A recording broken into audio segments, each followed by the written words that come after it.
Lok Sabha election ನಿಂತಾರಿ ಚುನಾವಣೆಗೆ ತಾವು ಯಾರಿಗೆ ವೋಟ್ ಹಾಕ್ತೀರಿ? ನಾವು ಕಾಂಗ್ರೆಸ್ಗೆ ಹಸ್ತಕ್ಕೆ ಹಾಕ್ತೇವ್ರಿ. ನಮಗೂ ಬರ್ತೈತ್ರಿ ಗೃಹಲಕ್ಷ್ಮಿ ಬರ್ತೈತಿ, ಭಾಗ್ಯ ಜ್ಯೋತಿ ಅಕ್ಕಿದ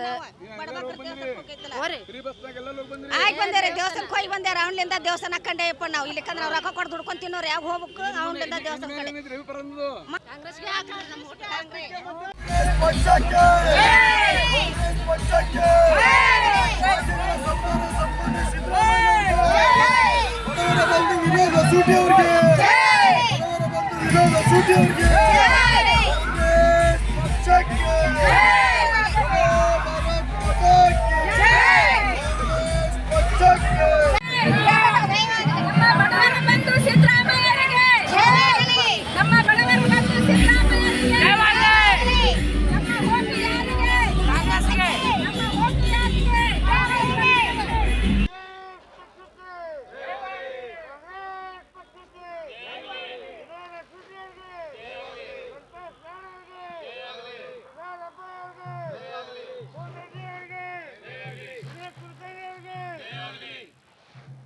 ಬಸ್ ಫ್ರೀ ಮಾಡ್ಯಾರ್ರಿ. 2000 ರೂಪಾಯಿ ಹಾಕ್ತಾರ, ರೇಷನ್ ಕೊಡ್ತಾರ್ರಿ, ಮತ್ತು ಕರೆಂಟ್ ಬಿಲ್ ಫ್ರೀ ಮಾಡ್ಯಾರ್ರಿ. ನಮಗೆಲ್ಲ ಸವಲತ್ತು ಐತ್ರಿ. ನಾವು ಕಾಂಗ್ರೆಸ್ಗೆ ಹಾಕ್ತೇವ್ರಿ.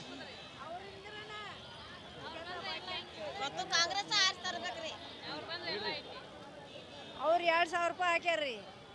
ಬಸ್ ಫ್ರೀ ಮಾಡ್ಯಾರ, ಗ್ಯಾಸಿಂದ ಫ್ರೀ ಮಾಡ್ಯಾರ, ಎಲ್ಲದರ ಬಗ್ಗೆ ಸೌಲಭ್ಯ ಭಾಳ ಮಾಡ್ಯಾರ. ಅವ್ರಿಗೆ ನಾವು ಆರಿಸ್ಕೊಂಬರ್ಬೇಕು. ಇವತ್ತು ಇಡೀ ದೇಶದಲ್ಲಿ ಈ ಸರ್ವಾಧಿಕಾರದ ರಾಜಕಾರಣವನ್ನು ಮುಗಿಸಲಿಕ್ಕೆ ಸರ್ವಾಧಿಕಾರ ವಿರೋಧ ಇರುವಂತಹ ಎಲ್ಲ ಜನ ಒಂದು ಕಡೆ ಸೇರುವಂಥ ಅವಶ್ಯಕತೆ ಇದೆ. ಈ ದೇಶದಲ್ಲಿ ಇವತ್ತು ಪ್ರಜಾಪ್ರಭುತ್ವವನ್ನು ನಾಶ ಮಾಡ್ತಾ ಇದ್ದಾರೆ. ಪ್ರಜಾಪ್ರಭುತ್ವಕ್ಕೆ ಸಂಬಂಧಪಟ್ಟಂತಹ ಎಲ್ಲ ಸಂಸ್ಥೆಗಳನ್ನು ನಾಶ ಮಾಡ್ತಾ ಇದ್ದಾರೆ. ಅದು ಚುನಾವಣಾ ಆಯೋಗ ಇರ್ಬೋದು, ಇವನ್ ಸುಪ್ರೀಂ ಕೋರ್ಟು ಇರ್ಬೋದು, ಅಥವಾ ಇಡೀ ದೇಶದಲ್ಲಿ ಮತ್ತು ಇಡೀ ಜಗತ್ತಿನಲ್ಲಿಯೇ ಹೊಸ ರೀತಿಯ ಒಂದು ಭ್ರಷ್ಟಾಚಾರದ ಮೂಲವನ್ನು BJPಯವರು ಹುಡುಕಿದ್ದಾರೆ. ಹೌದು, ದೇಶದಲ್ಲಿರುವಂತಹ ಈ ನ್ಯಾಷನಲೈಸ್ ಬ್ಯಾಂಕ್ಗಳ ಮುಖಾಂತರ ಭ್ರಷ್ಟಾಚಾರವನ್ನು ಲೀಗಲ್ ಮಾಡಿ ಆ ಭ್ರಷ್ಟಾಚಾರದ ಹಣದಲ್ಲಿ ಇವತ್ತು ಅನೇಕ ರಾಜ್ಯ ಸರ್ಕಾರಗಳನ್ನು ಉರುಳಿಸುವುದರ ಮುಖಾಂತರ ಈ ರಾಜ್ಯ ಸರ್ಕಾರಗಳನ್ನು ಮುಗಿಸುವಂಥ ಹುನ್ನಾರ ಈ ದೇಶದಲ್ಲಿ ಇವತ್ತು ನಡೀತಾ ಇದೆ.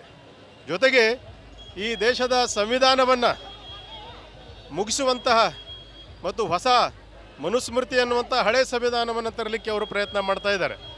ಸೊ ಅದಕ್ಕೆ ಈ ಬಾಬಾ ಸಾಹೇಬ್ ಅಂಬೇಡ್ಕರ್ ಅವರು ಕೊಟ್ಟಂತಹ ಸಂವಿಧಾನವನ್ನು ಈ ದೇಶ ಎಲ್ಲಿವರೆಗೆ ಇರುತ್ತೆ ಅಲ್ಲಿವರೆಗೆ ಅದನ್ನು ನಾವು ಕಾಪಾಡಿಕೊಂಡು ಹೋಗಬೇಕಾಗಿದೆ. ಸೊ ಅದಕ್ಕಾಗಿ ಸಂವಿಧಾನವನ್ನು ಗೌರವಿಸೋರು, ಸಮಾನತೆಯನ್ನು ಗೌರವಿಸೋರು, ಸಹೋದರತ್ವವನ್ನು ಗೌರವಿಸೋರು, ಎಲ್ಲ ವರ್ಗದ ಸಮುದಾಯದವರು ಇವತ್ತು ಒಂದು ಕಡೆ ಸೇರಿ ಈ BJP ಅನ್ನುವಂತಹ ಭೂತವನ್ನು ಈ ದೇಶದಿಂದ ಹೊರಗಡೆ ದೂಡಬೇಕಾಗಿದೆ. ಸೊ ಅದಕ್ಕಾಗಿ ಇವತ್ತು ವಿನೋದ್ ಅಸೋಟಿ ಅವರನ್ನು ಈ ಧಾರವಾಡ ಲೋಕಸಭಾ ಕ್ಷೇತ್ರದಿಂದ ಗೆಲ್ಲಿಸುವುದರ ಮುಖಾಂತರ ಇಲ್ಲಿಯ ಜನ ಅದಕ್ಕೆ ಪ್ರಯತ್ನ ಮಾಡಬೇಕು ಮತ್ತು ಸಂವಿಧಾನವನ್ನು ಉಳಿಸಬೇಕು ಅನ್ನುವಂತಹ ಮನವಿಯನ್ನು ಧಾರವಾಡ ಕ್ಷೇತ್ರದ ಮತದಾರರಿಗೆ ನಾನು ಮನವಿ ಮಾಡ್ತಾ ಇದ್ದೇನೆ. ಅವರು ನಿಂತಿದ್ದಕ್ಕೆ ಇಡೀ ನಮ್ಮ ಕರ್ನಾಟಕದೊಳಗೆ ಧಾರವಾಡ ಜಿಲ್ಲಾ ಹೈಯೆಸ್ಟಾಗಿ ಇನ್ನೊಂದು ಅಸೋಟಿಯರು ಬರ್ತಾರೆ. ಆದರೆ ನಾವು ಹಿಂದಕ್ಕೆ BJPಗೆ ವೋಟ್ ಹಾಕೀವಿ, ಇಲ್ಲ ಕಾಂಗ್ರೆಸ್ ಜಿಲ್ಲಾ ಇದಕ್ಕೆ ಹಾಕೀವಿ, BJPಗೆ ಹಾಕೀವಿ, ಮನೆಯನ್ ಕಪ್ಪಗೆ ಹಾಕೀವಿ. ಯಾಕೆ ಹಾಕೀವಿ? ಕಳಸಾ ಬಂದೂರು ನೀರು ರೈತರಿಗೆ ತಂದು ಕೊಡ್ತೀವಿ ಅಂತೇಳಿ ಯಡಿಯೂರಪ್ಪನವರು ರಕ್ತದ ಮೇಲೆ ಬರ್ಕೊಂಡು ಹಾನಿ ಮಾಡ್ಯಾರ. ಹೌದಾ? ಇದೆಲ್ಲ ನಮ್ಮ ಜನಕ್ಕೆ ಗೊತ್ತೈತಿ, ಇದೇ ಕರ್ನಾಟಕದಾಗ ಗೊತ್ತೈತಿ. ಇನ್ನೂವರೆಗೆ ನಮ್ಮ ಕರ್ನಾಟಕದೊಳಗೆ ಇದಕ್ಕೆ ಧಾರವಾಡ ಜಿಲ್ಲಾಕ್ಕೆ ಮಾದಾಯ ನೀರು ಬಂದಿಲ್ಲ. ಹೌದಾ? ಇನ್ನೊಂದು ಹೇಳ್ತೀನಿ, ಈ ನಮ್ಮ ಧಾರವಾಡ ಜಿಲ್ಲೆದೊಳಗೆ ನೀರು ಯಾರಿಲ್ಲ, ಕಾಂಗ್ರೆಸ್ನವ್ರು ಬಿಟ್ಟು ಯಾರ್ಯಾರು ಮಾಡಿಲ್ಲ. ಅತಿ ಡ್ಯಾಮ್ ಕಟ್ಟಾರ, ಯಾರು ಕಟ್ಟಿದ್ರೆ ಹೇಳ್ಬೇಕಾದ್ರೆ BJPಯವರು ಕಟ್ಟಾರ ಅನ್ನೋದು ಯಾರು? ಕಾಂಗ್ರೆಸ್ನವರೇ ಡ್ಯಾಮ್ ಕಟ್ಟಿದ್ದು. ಹೌದಲ್ಲ? ಹಿಂದಕ್ಕೆ ನಮ್ಮ ನವಲಗುಂದ ತಾಲೂಕಿನಾಗ KN ಗಡ್ಡಿ ಅವ್ರು ಇದ್ರು. ಅವ್ರ ಅಧಿಕಾರದಾಗ ನಮ್ಮದು ಒಂದು ನೀರಿನ ಸವಲತ್ತು ಮಾಡಿಕೊಟ್ರು. ಅವ್ರನ್ನ ನೆನೆಸ್ಬೇಕಾಗೈತಿ ಈ ಟೈಮ್ನಾಗ. ಹೌದಲ್ರಿ? ಹೀಗಾಗಿ ನಮ್ಮ ನವಲಗುಂದ ತಾಲೂಕು ಮಿಂಚಾಗೈತಿ. ಇಲ್ಲ ತರ ನೌಕರಿ ಮಾಡ್ತಿದ್ರು. ಜೋಶಿ ಈಗ ಒಂದು ನಿಮಿಷ, ಈಗ ಮಾನ್ಯ ಪ್ರಹ್ಲಾದ್ ಜೋಶಿ ಅವರು ನಾಲ್ಕು ಸಲ ಗೆದ್ದು ಈಗ 3ನೇ ದರ್ಜೆ ಮೇಲೆ ಪ್ರಧಾನಮಂತ್ರಿ ದಿನ ಬೆಳಿಗ್ಗೆ ಆದರೆ ಮಾನ್ಯನೀಯ ಪ್ರಧಾನಮಂತ್ರಿ ಕೂಡ ಇರ್ತಾರೆ. ಅವರು ನಮ್ಮ ಜನಪ್ರಿಯ ಸಂಸದರವರು, ಅವರ ಬಗ್ಗೆ ತಮ್ಮ ಅಭಿಪ್ರಾಯ ಏನಿದ್ರಿ? ಅವ್ರು ಮಾಡಿದ್ರಿ ಏನು ಮಾಡ್ಯಾರ ಅವರು? ಇದು ಹೈವೇ ರೋಡ್ ಒಂದು ಡಿಕಾರೇಷನ್ ಮಾಡ್ಕೊಂಡು ಏನ್ರಿ ಫೋಟೋ ಬ್ಯಾನರ್ ಫೋಟೋ ಹಾಕೊಂಡು ದೊಡ್ಡ ಹೈವೇ ರೋಡ್ ತೋರಿಸ್ತಾರೆ, ಮತ್ತೆ ಏನು ಮಾಡಿಲ್ಲ ಅವರು.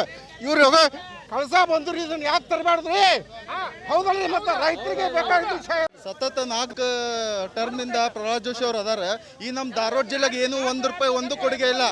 ಅದರಲ್ಲಿ ವಿಶೇಷ ಏನಂದ್ರೆ BJP ಅವರು 4 ಮಂದಿಯಾಗ ಅನಂತಕುಮಾರ್ ಹೆಗಡೆ ಹೇಳ್ತಾನೆ ಬಂದ್ರೆ ಸಂವಿಧಾನ ಚೇಂಜ್ ಮಾಡ್ತೇವಂತೆ.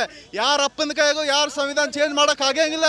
ನಾವು ಭಾರತೀಯರು ಎಲ್ಲರೂ ಕೂಡದೇವಿ, ಎಲ್ಲ ಜನಾಂಗಗಳು ಎಲ್ಲರೂ ಕೂಡ ಬಂದೇವಿ. ಈ ಜನಸಾಗರ ನೋಡ್ರೆ ಗೊತ್ತಾಕೈತಿ, ಏನಿಲ್ಲ ಅಂದ್ರೂ 1 ಲಕ್ಷ ಮಿನಿಮಮ್ 1 ಲಕ್ಷ ಓಟಿಂದ ವಿನೋದ ಸೂಟಿ ಅವ್ರು ಗೆಲ್ತಾರೆ ಅಂತೇಳಿ. ಮಿನಿಮಮ್ ಅವ್ರಿಗೆ ಈಗ ಆಲ್ರೆಡಿ ಸೋಲಿನ ಭೀತಿ ಕಂಡೈತಿ.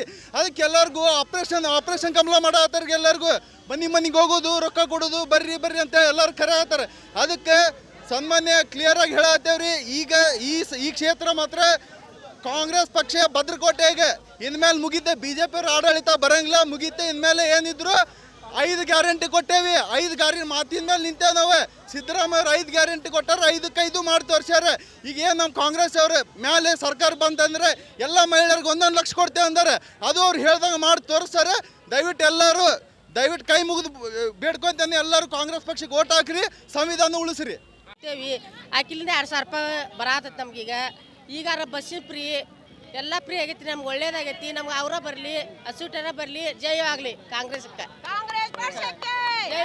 ಆಮ್ಯಾಗ ಈಗ ವಿನೋದ್ ಅಸೋಟಿಯವ್ರಿಗೆ ನಾವು ಎಲ್ಲರೂ ಓಟ್ ಹಾಕ್ತೇವಿ. 5 ಗ್ಯಾರಂಟಿ ಆಗೈತ್ರಿ ನಮಗೆ. ಆಮ್ಯಾಗ ಈಗ ವಿನೋದ್ ಅಸೋಟಿಯವ್ರಿಗೆ ನಾವು ಓಟ್ ಹಾಕುದ್ರಿ. ಕಾಂಗ್ರೆಸ್ಗೆ ಓಟ್ ಹಾಕುದ್ರಿ. ನಮಗೆಲ್ಲಾನು ಸಹಾಯ ಮಾಡೈತ್ರಿ. ಬಸ್ ಫ್ರೀ ಆಗೈತ್ರಿ. ಆಮ್ಯಾಗ 2,000 ಬರ್ತೈತಿ. ಈಗ ಬಸ್ ಫ್ರೀ ಆಯ್ತು, ಎಲ್ಲೆಲ್ಲಿ ಹೋಗಿ ಬಂದಿರಿ ನೀವು? ನಾವು ರೀ ಎಲ್ಲ ಕಡೆ ಅಡ್ಯಾವ್ರಿ, ಧರ್ಮಸ್ಥಳ, ಆಮೇಲೆ ಕುಕ್ಕೆ ಸುಬ್ರಹ್ಮಣ್ಯ. ವಿನೋದ್ ಅಸೋಟಿಯವ್ರಿಗೆ ಓಟ್ ಹಾಕುದ್ರಿ. ಕರ್ನಾಟಕಕ್ಕೆ ಜಯವಾಗಲಿ, ಕಾಂಗ್ರೆಸ್ ಪಕ್ಷಕ್ಕೆ ಜಯವಾಗಲಿ, ಕಾಂಗ್ರೆಸ್ ಪಕ್ಷಕ್ಕೆ ಜಯವಾಗಲಿ, ಕಾಂಗ್ರೆಸ್ ಪಕ್ಷಕ್ಕೆ ಜಯವಾಗಲಿ. ಕಾಂಗ್ರೆಸ್ ಪಕ್ಷಕ್ಕೆ